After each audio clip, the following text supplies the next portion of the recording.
Chairman, sir, today is a day of immense personal and national significance, with deep emotion, pride, and a sense of nearing towards historic justice. We as a nation and a civilizational continuity have always been invested in sports.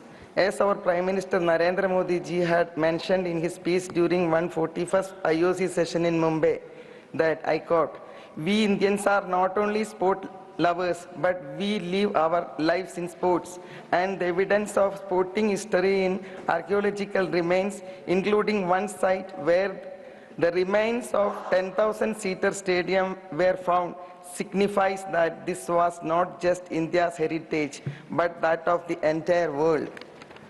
We, the Bharatiya, are hence the holders of historic and civilizational legacy in sports. Not just to ourselves, but to the world. Our past is evidence of our greater role in sports. As an athlete, as a sports person who has worn the tricolor closer to the heart, and now as a president of the Indian Olympic Association and a member of this house, I have long awaited this moment, a moment that has remained a dream since 1985. Let me take you back to 1984. It was Los Angeles Olympics. I was just 20-year-old when I missed an Olympic bronze medal in 400-meter hurdles by 1/100th of a second. That day, my heart broke, not just for myself, but for an entire generation of Indian athletes who had the strength, the will, the courage, but not the system, not the apparatus to handhold us efficiently through our journey. There was no comprehensive sports law to support the dreams we carried in our hearts. No institutional mechanism to protect the athletes, to promote transparency, or to ensure fair play in governance. Since then, 4 decades have passed, with nothing much changing in terms of addressing the stagnant status quo.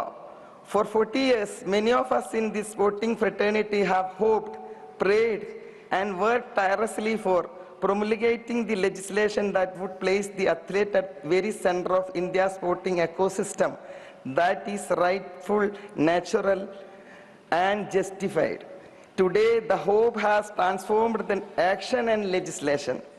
I congratulate the Honorable Prime Minister Sri Narendra Modi ji, the Sports Minister Marsukh Mandaviya ji, and the government for presenting a visionary and long overdue framework in the form of National Sports Governance Bill 2025. This will usher in accountability, transparency, gender parity, and a merit-based approach in how sports federations function in our country. It will empower athletes, make governance athletic-centric, and build confidence among sponsors, federations, and international partners. This bill is not beyond governance. It is about justice and fair play.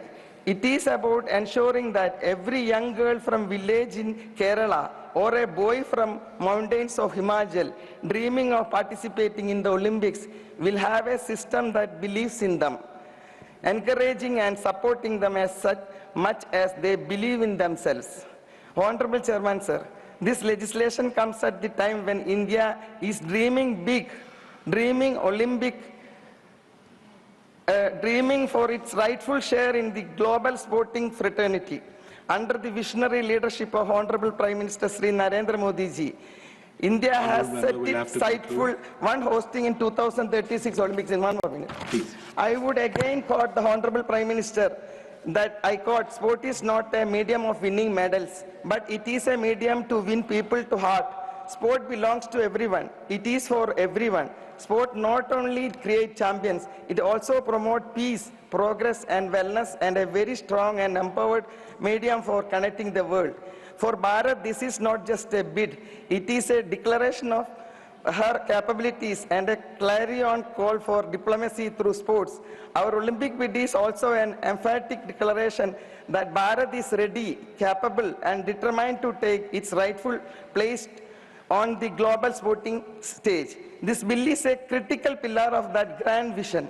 Without robust governance and well laid out statutes, the dream of hosting the Olympics and emerging as global sporting powerhouse would remain incomplete. It is this government commitment to the Vikasit Bharat, a developed India, that truly reflects in this legislation.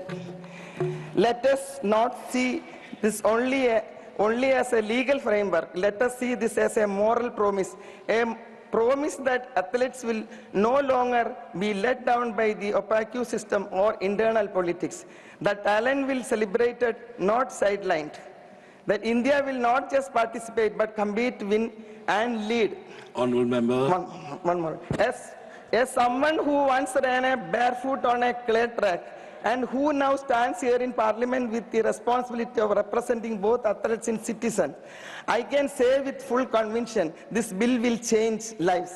Let me also bring out the needs for most critical segment in sports administration and fair conduct. That is the need for a very strong and resolute legislation on anti-doping mechanisms. The National Anti-Doping Amendment Bill 2025 has assured NADA's operational independence and the creation of National Board for Anti-Doping in Sports with powers to oversee NADA and advise the government to anti-doping rules. We have entered a new era where the effective curbing of the menace of doping can be independently addressed. Let me also state that it is through such effective legislation that we can improve our image and evolve as a sporting superpower by bringing in a new culture of clean sport, and our commitment to clean athletics can be achieved by adhering to stringent regulations. I would also like to point out that stringent measures are now taken to ensure dope-free athlete and dope-free Bharat, so that our dream of hosting the Olympic is paved smooth by cleaning up the sports sector by the landmark legislations. In conclusion, I thank Honorable Minister Sri Narendra Modi ji and Sri Mansukh Mandavia ji and the Government of India for listening to the voice of the athletes, past and present. I thank my fellow members for overwhelming support this bill has received. And I say to every young athlete watching today, आपका समय आ गया है, your time has come. देश बदल गया है और आपका स्वप्न देश से साकार होगा, क्योंकि मोदी सरकार आपका साथ है हर कदम, हर मोड़ और हर क्षण पर. I would conclude by saying every young Indian waiting to fulfill their dream to become successful in sports, in athletics, this will illuminate their path with clarity and purpose. The nation stand with you, for you, and because of you. Let this be the beginning of India's sporting golden age and a Khel Krida Amrit Kal. Jai Hind, Thank Jai you. Bharat. Thank you.